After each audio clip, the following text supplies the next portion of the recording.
Preheat community, it's Sonia, your health promotion coordinator, and we're back here today to make homemade meatballs with homemade pasta salad. I personally love this. It's a nice light summer dish. You kind of get all your vegetables, your carbs, your protein, your dairy, all in one. You even get your fruit if you consider the tomatoes that. So I really like it. It's quick, it's easy, and it stores really well in the fridge. So it's a great dish to make on Sunday and then have it last for you the rest of the week. So I'm gonna go ahead and show you what we're gonna use for our ingredients today before we get started. Okay, I kind of have everything out here at once, but we're gonna start off with the meatballs. So obviously we have our ground beef. I'm using 90-10. That was the leanest that I could find at the store. I recommend using either 90-10 or 93-7. If you don't like red meat, feel free to use ground turkey. They even sell ground chicken if you want to go that option. Or if you are vegetarian and you choose not to eat any meat at all, the pasta salad does have some beans in it, so you can get a little bit of your protein source from that. All right, to go in with our meatballs, I also have some grated Parmesan cheese because we'll be making those, or we'll be adding that to it. I have an egg, and then I have some breadcrumbs right here. I might need to get a little more, I'm running low. And then I have my spices, so I'm just gonna use some sea salt to get this in the camera. So some sea salt, some ground pepper, and then some oregano leaves. They're very simple. There's really not a whole lot going on with it. And then I'll also be using one onion. I have a red onion, but you could use white, yellow. Really, it's up to you, your personal preference. And then I will be using 3 cloves of garlic. I might end up grabbing another one just because these are kind of smaller than I expected. So 3 large cloves, or maybe 3 to 4 depending on the size. All right, and then to go with our meatballs, we're making pasta salad. So obviously we're gonna be using pasta. I chose whole grain rotini. You can use any form of pasta, really. I recommend not using things like linguine or obviously lasagna.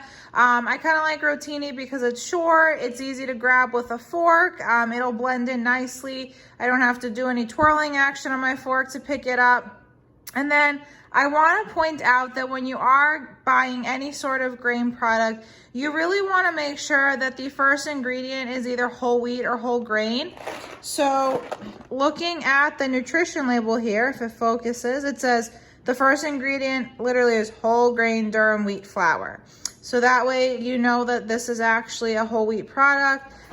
There's no molasses in it coloring it to give it that brown or that whole wheat appearance. All right, I then will be adding in cucumbers. I have 4 cucumbers. These are garden fresh. I got them thanks to a friend. I will also be adding garden fresh tomatoes. That being said, if you don't have garden fresh tomatoes, I would use 1 of the pints of cherry tomatoes and just have the tomatoes. I'll be chopping these up kind of finer. I will also be putting in 1 can of red kidney beans. Again, if you're vegetarian and you don't want to eat meatballs with this, I recommend that you can add another bean of your choice, another can. And I like can just because it's quick, it's easy. I don't have to go ahead and prep that too. I'm also going to be adding 3 bell peppers. Ideally, I wanted to get a red one in here, but they weren't looking so good at the grocery store, so I got 2 orange and one yellow. That'll do. It's not a big deal. I'm gonna add a jar, I've got them at the Olives, put a little bit of the Mediterranean, my root spin in there. And then for the dressing, I'll be using 1 shallot that I will mince and put in, and then again, 3 to 4 cloves of garlic, just depending on the size. I will be using extra virgin olive oil and balsamic vinegar for my vinaigrette. And then for the dressing, my seasonings are gonna be paprika, cayenne pepper, and ground cumin. Put a little bit of a spin on it. I just really like the way those flavors come out and mix in with the pasta salad. And I will be topping that off with some feta cheese. So I couldn't find a cube of feta cheese, so I got the already crumbled one. And they only had the reduced fat option. I mean, you can get full fat. Feta cheese doesn't have a ton of fat in it normally, but they only had reduced fat, so that's what we're rolling with. Okay, so before you start handling any food, whether it's you prepping it or you eating it, you're gonna wanna go ahead and wash your hands for 20 seconds using warm soapy water. This all comes from the CDC, and it's important to follow whether or not we're in the middle of a pandemic. When you are washing your hands, you wanna make sure you get around your wrists, in between your fingers, and underneath your fingernails. A lot of people, when they do wash their hands, those tend to be the areas that they neglect to get as thoroughly washed. So just make sure that you pay extra attention to those areas. I already went ahead and washed my hands, so we're just gonna hop in and get started. I'm gonna start off cooking the meatballs just because they're gonna take a little bit longer to make. Before we get started, I am gonna preheat our oven to 350 degrees. Okay, so to start off, I'm gonna begin chopping our onion and garlic. And so one of the things that I do, I call it my little cheat system, is I actually will just basically take the peel off and stick everything in my bullet container, and then actually have the bullet like grind it down or process it for me. At the end of the day, it does become pretty finely chopped if you were to do it by hand, just because you need to mix it with the meatballs. You can have these chunks of onion and garlic in there. So I'm gonna go ahead and just start off by literally chopping up or peeling off the skin from the garlic and the onion to go ahead and put in my bullet to blend that up. So in order for you to get a close-up view of what I'm doing, I'm just literally taking off the end of the garlic, and then you can smash it to kind of remove the peel. Sometimes it comes off a lot nicer than others. And then as soon as I have it peeled, I'm just gonna take it and throw it in my bullet container. So I am actually going to use 4 cloves of garlic, just because I told you the size was kind of small for some of them. A fun fact about garlic peeling, they do make kitchen gadgets. So some of them look literally like a silicone roll of toilet paper, or I guess like the tube part, and you just put it in there and then you roll it up and down and it removes the peel for you. If you have that, that's great. By all means, use it. They also make things, and I've seen some people just do it in a mason jar, where if you stick the clove of garlic in there and you shake it all up, the peel comes right off. However you choose to peel it is really up to you. I find that this creates less dishes for me to clean, since I'm already using the cutting board and I'm using my knife. So really I'm okay with just peeling the garlic this way. Garlic does actually keep fairly well in your fridge for a longer period of time. For people that have root cellars, they actually store it in there too. It just needs to be kept in a cool, dark, dry place really. So if you have a root cellar, that works well. If you don't, the vegetable drawer of your refrigerator also does the trick. All right, and now peeling my onion, I always cut off the ends first. And then I also always peel, so you obviously have this papery layer, but I do tend to peel off one more layer of the inside, so of the actual like edible part of the onion. And so to do that, I'll just score it this way, and then your finger literally nicely slides in and can take it off. And once you have that peeled, my eyes are already starting to water and to cry. This is a strong onion. Some people tell you that if you keep the onion in the fridge before you actually begin cooking with it, it helps kind of stifle the juices, I guess, and that'll help prevent crying. It's not working, but for anyone out there that's wearing eye makeup, I recommend you take it off before you actually cook with an onion. If not, it runs. Not ideal. All right. And then if you don't have a bullet, but you have a food processor, feel free to go ahead and place this all in a food processor too and just lightly pulse. All right, now that I have my onion and garlic in here, you can see it. I'm gonna go ahead and just put the lid on top of the bullet and make sure I seal it. And then I will go ahead and blend it or process it in the bullet. If you end up over blending it, which sometimes can happen if you use a blender or the bullet, it's completely fine. I mean, it'll all mix in nicely with the ground meat. So I will see you back here after I have this blended. All right, so here it is. That honestly took all of 2 seconds to pulse down to this.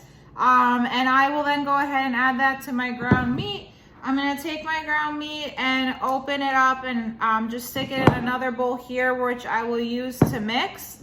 When you are handling raw meat, you're gonna wanna wash your hands again after putting it in the bowl. But one thing to note, if you keep meat in your freezer, which is completely normal, when you go to defrost it, please do not defrost it in the sink. That can actually lead to foodborne illness. It's best to put it in a bowl or a plate. I have used a plate before, but I like the bowl because if anything were to happen and meat juices were to run out, the bowl would catch it.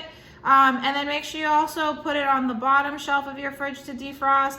That way, if things were to spill over, it won't cross-contaminate things like fresh produce that you might not always cook prior to actually eating.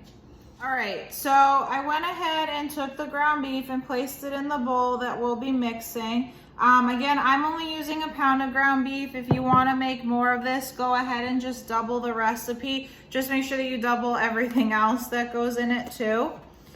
I am also gonna go ahead and pour in our onion and garlic mixture here. And then I'm also gonna add in a 1/4 cup of breadcrumbs. So I'm just measuring out my 1/4 of a cup. If you are gluten-free, they actually make gluten-free breadcrumbs that are made out of rice flour. So feel free to use those. I may actually have to mix my breadcrumbs because I am short of, for you to see, I'm short of a 1/4 cup. Okay, so a moment of truth here. My other breadcrumbs are gluten-free. These ones were not gluten-free, so this is gonna be a bit of a mixture. That's okay, we're keeping it real. Sometimes you have to mix things a little last minute, depending on what you find in the grocery store that day. All right, so I'm just gonna finish topping it off. These are also a little thicker. This is kind of funny. All right. So we have our 1/4 cup of breadcrumbs, which I'm also gonna add in to the bowl. Notice I kept a spoon in here just for mixing purposes. All right, cover these. We're going to crack our 1 egg to add in there. And now since I just cracked, oh, dropped the eggshell. Oh, that is unfortunate. All right. Brushing off the extra breadcrumbs. Since we just used raw egg, I'm gonna use this for trash. I'm gonna go ahead and wash my hands. All right, and then we're gonna add in our 1/4 cup of Parmesan cheese. So the 1/4 cup is clean. I'm just gonna go ahead and scoop it in there. For all of you to know, in case you're wondering, if you don't have breadcrumbs, that's completely fine. The breadcrumbs, the egg, and the Parmesan cheese all kind of help bind this. I definitely recommend having the egg to just help with the binding portion or the binding process. But if you don't have the breadcrumbs, it's not the end of the world. You could even just use a little bit of flour if you wanted to. But you can buy breadcrumbs pretty cheap and they last for a really long time.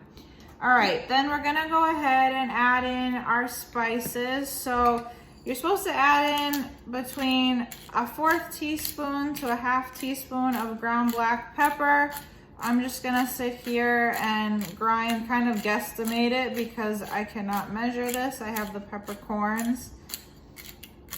And every time I think I'm about to be done, it's like my pepper is regenerating in here. I know that's not actually happening, but it seems to be the peppercorn grinder that never ends.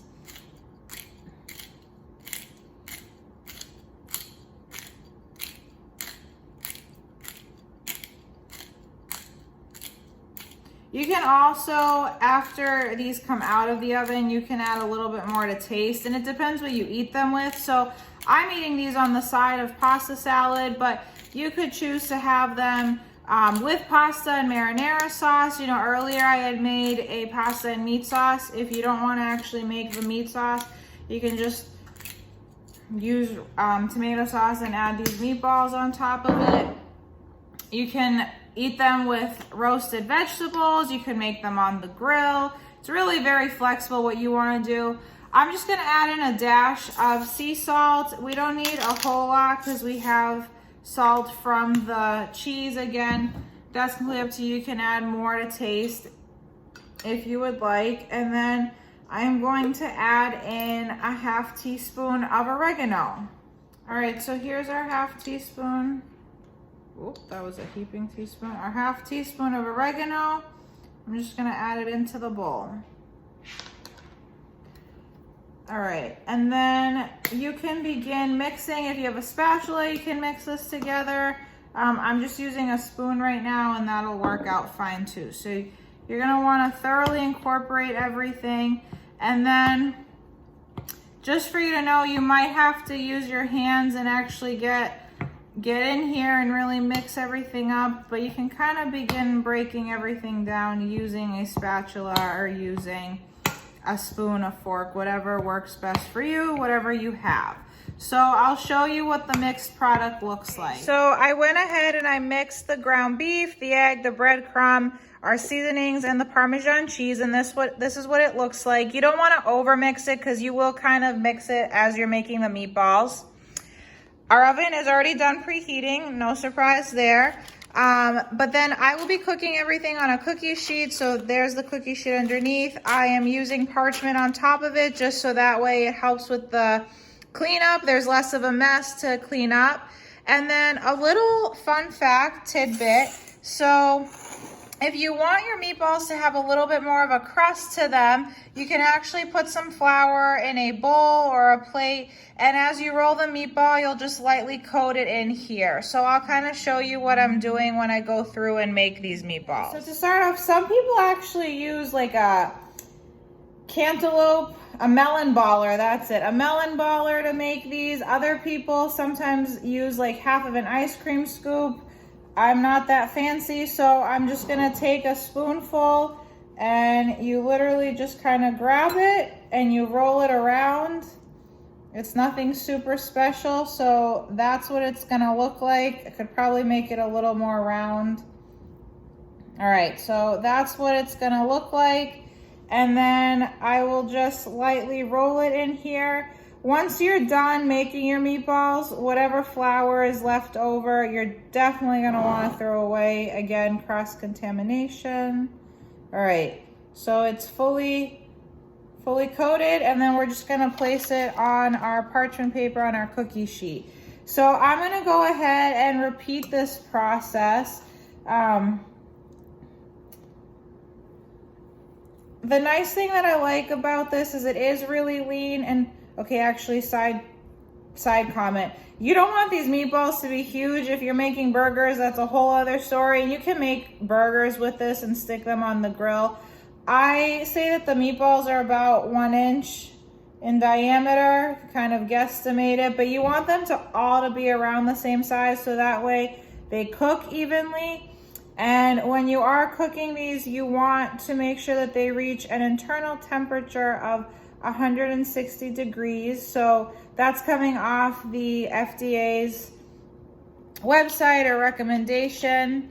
Ground turkey products or like turkey and chicken, they're always cooked at an internal temperature of 165, but ground beef, if you have ground lamb, like more of your red meats, they tend to be cooked to 160 degrees Fahrenheit. The nice thing about this though is it is fairly low fat. I mean, there was only 10% fat in that entire pound of ground beef. So my meatballs are looking, they're not as circular as I would like, but it'll do. You can kind of fix them on their own. And that's the nice thing. You know something's homemade when it's a little imperfect. I guess the melon baller would help you make a more perfect circle, but if we're gonna keep it real and honest, no one's ever perfect, and they'll still taste great. All right, so yeah, this is fairly low fat. It is very lean, and it has a good amount of protein in it. It makes it a nice, like if you work out, it makes it a nice post-workout meal to have with the pasta salad. All right, so I'm gonna go ahead and keep doing this, and I'll show you what our final product looks like before I put it in the oven. So I made all the meatballs. We actually ended up making 22. Some of them were a little larger, so you might be able to actually make 24 meatballs out of this, and a serving size would be around 2 to 3, depending on the actual size of the meatball. Like that little one is obviously you're gonna need to have like a full 3, but if you have 2 that's that size, then you're getting your serving size of meat. So I'm gonna go ahead and put this in the oven. You're gonna wanna cook it for 45 minutes to an hour, depending on your oven. I'll check in at 45 minutes to see how they're doing. Okay, so while our meatballs are in the oven, we're gonna go ahead and begin the pasta salad. So get your large pot, fill it up with water, bring that water to a boil, and then go ahead and put the pasta in there. So I'm gonna do all that right now, and then I'll come back to you as I begin prepping the vegetables. All right, so we're ready to start prepping our vegetables for the pasta salad. I have the water boiling. And so the nice thing about this is because the pasta is really the only thing that's gonna get cooked, I already have my bowl that I'm gonna put everything in, and I can just start putting the vegetables in there once I'm done chopping them up. All right, so to start, we're gonna go ahead and prep our tomatoes. So tomatoes are actually a fruit that we eat as a vegetable, but they are technically a fruit. These are just regular like garden tomatoes. You can use, as I mentioned earlier, if you're not using large tomatoes, I recommend using 1 container of cherry tomatoes and just having them and putting them in there. But since I got these and they're garden fresh, I'm gonna choose to use them. I'm only using 2 since they are of a pretty decent size. But to go ahead and start off, I'm just gonna actually like slice it until I get to the top and then cut around the little stem part where the tomato actually attaches to the plant. All right, so here we are. As you can see with my grip, I'm not like sitting here clawing it so that if the knife were to slip, I'd slice a finger. I have a nice flat surface, and I'm just gonna slice down horizontally this way. All of my produce, I have gone ahead and pre-washed. When you are using produce, even if it is from your own garden, it's good practice just to wash it. If you buy it from the grocery store, it's especially good practice to wash it just because everyone's been touching it. All right, and so then with these slices, if you wanted to make a sandwich, you have perfect tomato slices right here that you could use, see? But I'm just gonna go ahead and kind of section it off, maybe get like 4 different sections from these.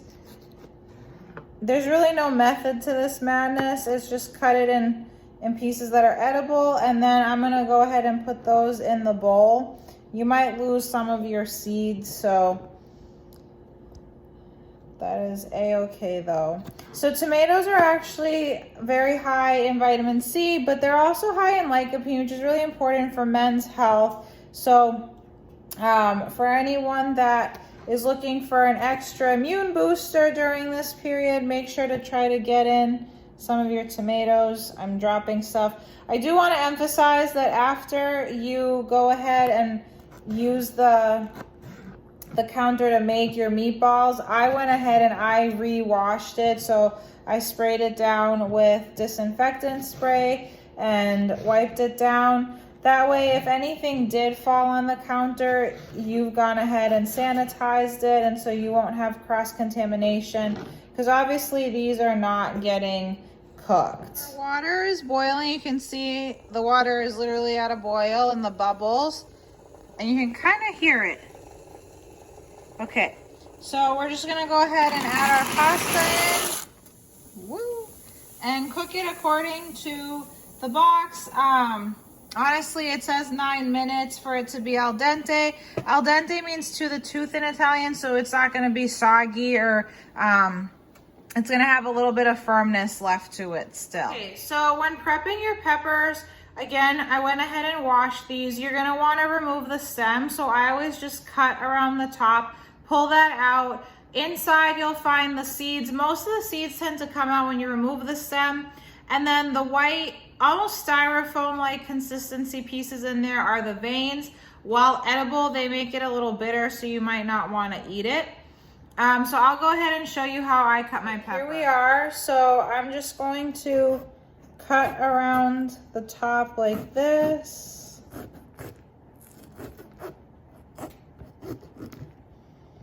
And then you can just twist, and out come the seeds. I have my trash. And there still will be some seeds left, so then I always just cut in half. You can see it in here. So you can see some of the seeds. You can pull those out, and then just remove the white pieces, almost like you're filleting a fish. Okay, and then to cut it, I just slice horizontally like this, or I guess vertically, but slice up and down, so you end up with slices that look like this. And so I'll finish one half first. And then I line them up next to each other, and I just kind of cut like that. My pieces are probably 1/4 of an inch, if that. You can make them as thick or as thin as you want. If you wanted to go thinner, by all means, go for it. But I feel like this is a nice consistency. I'm not going to choke on a huge piece, but it's also, it saves me time. You know, it doesn't take much to chop them that way. So with both peppers or bell peppers and tomatoes, when you're buying them, you want the skin to have a nice shiny color to it. You don't want it to look dull. You don't want there to be spots on it. Peppers are also rich in vitamin C, and I talk about this in all of my cooking videos where I use bell peppers.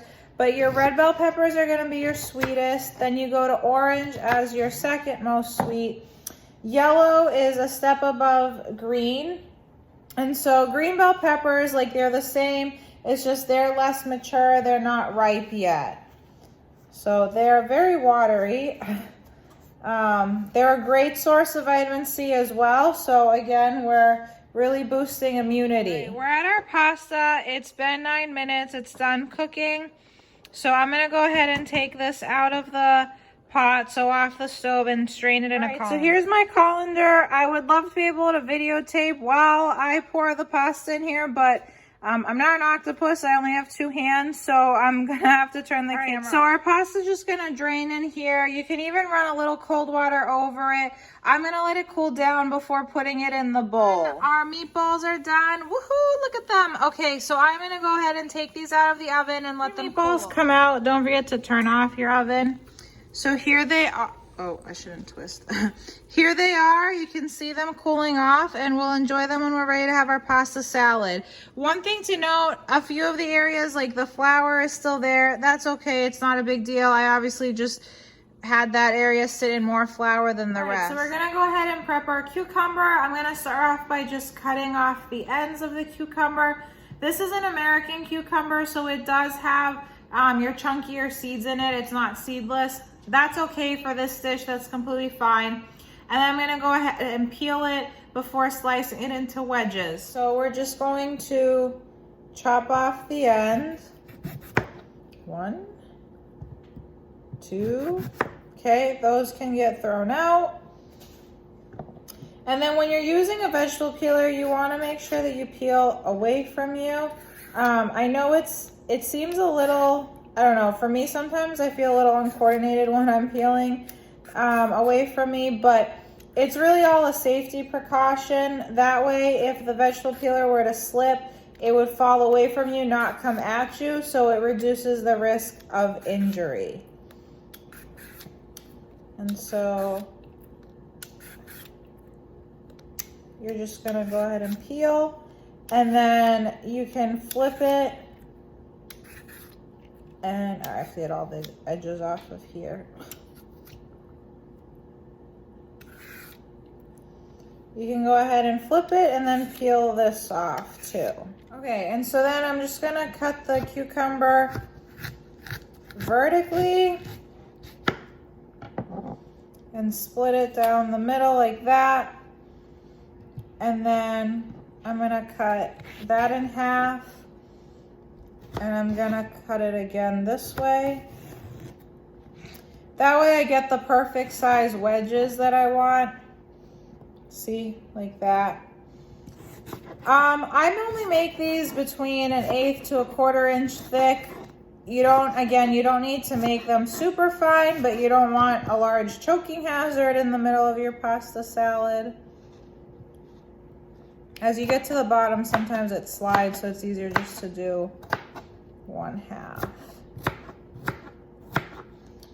And then you can go ahead and add these into your bowl with the rest of your veggies. The bowl is filling up really quickly, so.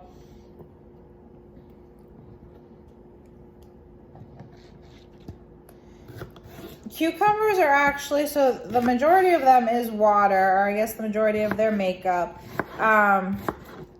These go great with kind of anything. You can put them in regular salad, pasta salad. I also really like having cucumbers just as a snack. They go great with hummus. Some people even like them with a Greek yogurt dip. So they're very versatile, and the nice thing about them is that you can cut them and they will last for a decent time even when they're cut. So if you cut them like the night before and take them to lunch, they're not gonna brown. I think of things like apples, when the oxygen hits them, they get a little brown. Cucumbers don't. They last for a good chunk of time. Okay, so this is what our bowl looks like, just with the tomatoes, cucumbers, and our peppers. And I'm gonna go ahead and add the pasta in the bowl with the rest of the veggies, or with the veggies, not the rest of. With the veggies, I'm gonna go ahead and add my beans in and then make my vinaigrette. I'm just gonna go ahead and mix this all together before I begin making the dressing. Right, so it's time to make our vinaigrette. We're gonna start off with a 1/2 cup of olive oil. So if you've seen any of my other videos, you know I love my extra virgin olive oil. So I'm just gonna go ahead and measure that. I'm holding it up for you all to see, but I will end up putting it down to make sure I've actually gotten a 1/2 cup. Okay. And so the way you're gonna know that is you look at where the meniscus is, like the dip, and you're gonna make sure that that equates to 1/2 cup. All right, so that's a 1/2 cup of extra virgin olive oil. You can go ahead and put that away. We're done with it now. And then we're gonna use balsamic vinegar for this. If you don't have balsamic vinegar, you can go ahead and use red wine vinegar. You could even use apple cider vinegar, or you could even use citrus, so like a lemon, the juice of a lemon or a lime. But I really like balsamic vinegar in this. So I'm gonna add a 1/4 cup of balsamic vinegar, which on my measuring cup brings me to 3/4 cup total. And the oil and vinegar will not mix. You'll mix those together when you actually whisk in all of your ingredients. So I am going to go ahead and mince my garlic and my shallots. I'm using 3 cloves of garlic. And so I'll quickly show you how to mince those. All right, so to mince the garlic, I'm just gonna start off by cutting it in, well, when you peel it, sometimes you kind of crush it. So, okay. Cut it in vertical pieces, and then I bring those all together and I just kind of cut around horizontally. And then I take the knife and I honestly just kind of chop away at it like this until it's all minced. Okay, and so once this is all minced, I just kind of push it up onto a spoon and pour it in my measuring cup.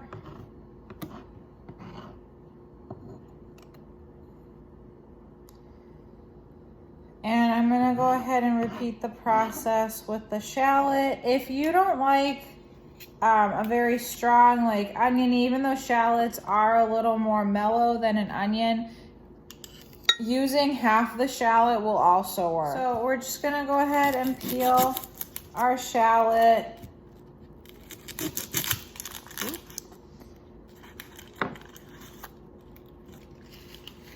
So shallots are almost as a cross between onions and garlic, because they're in the same family. They're just not as strong as onions, so they don't have that oniony taste.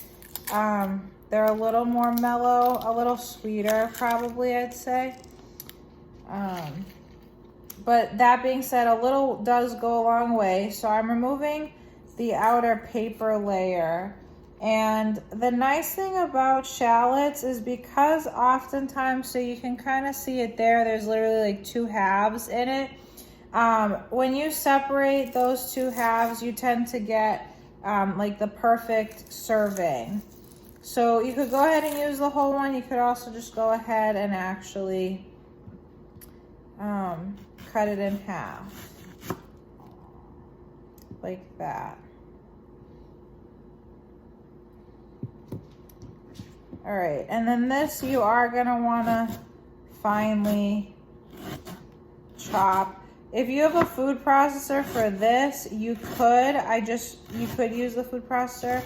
I just really recommend you don't wanna make it mush kind of the way the onion became. And then kind of like the garlic, I just go through. My eyes are really watering already. And finally chop, mince it all up, and then we'll add it into our vinaigrette. All right, and so now that I have it pretty well minced, I'm just gonna again use my spoon to get it into the measuring cup.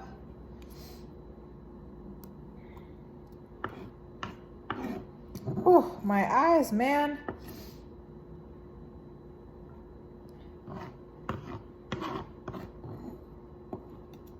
All right. So I am actually only going to use half the shallot. This one's pretty potent, so I'll just put the rest in the fridge in a little Ziploc bag. All right, so now we're going to go ahead and add our seasonings. Normally I would add about a 1/4 teaspoon of ground black pepper. Again, we're using the peppercorn, so just kind of gonna guesstimate. Twist it a few times. I will probably be making a video with you when this finally runs out, and I have a new one ready to go, so I'm pretty excited to use that.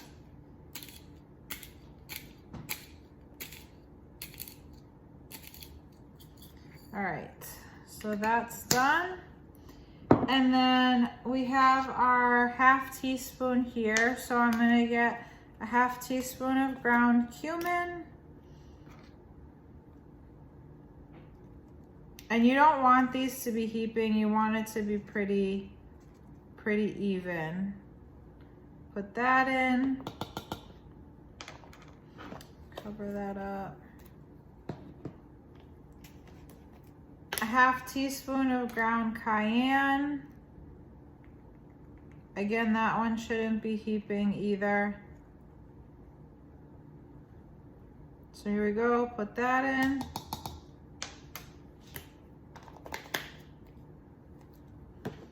And then a 1/2 teaspoon of paprika.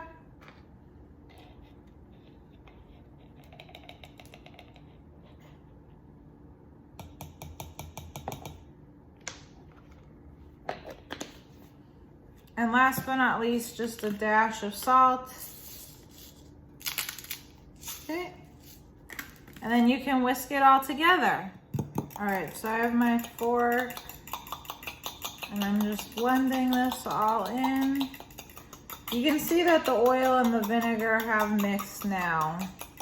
The nice thing about this dressing is it actually, or the vinaigrette, it gets better with age because the shallot and the garlic, the flavors really seep out into the olive oil and everything blends in together. So I actually really like this pasta salad probably like the second or third day, just because that way it's really absorbed everything.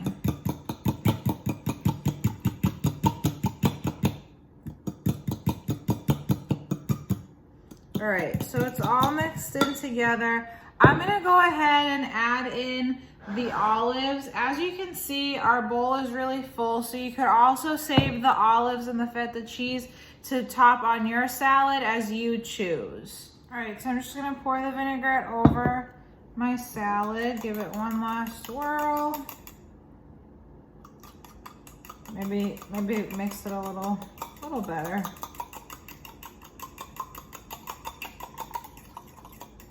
Okay, and just pour it over.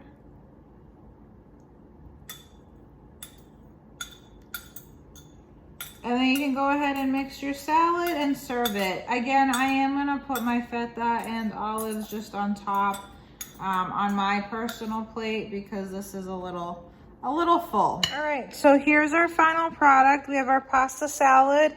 So it's basically my plate all in one. We have our protein from our meatballs. We have our grain, our carbohydrate to give us energy from the pasta. We also get carbohydrates from the fruits and vegetables in there. We obviously have our vegetables from the cucumbers and the peppers, our fruits from the tomato. We have a little extra protein from the beans. And then we have our olives and feta cheese. So the dairy is the feta in this case. So this is a really protein-packed, high-energy meal, low fat too, and it lasts for about a week, which is pretty nice when you think about meal prepping. Well, hope you enjoyed this video, and I hope that you get to make this on your own. Let us know how you choose to make it. Are you going to turn your ground burger into actual hamburgers, or are you going to leave it as meatballs the way we did? If you add different seasonings or different vegetables to your dressing, be sure to tag us at UND Wellness to be featured on our story. See you next time. Bye.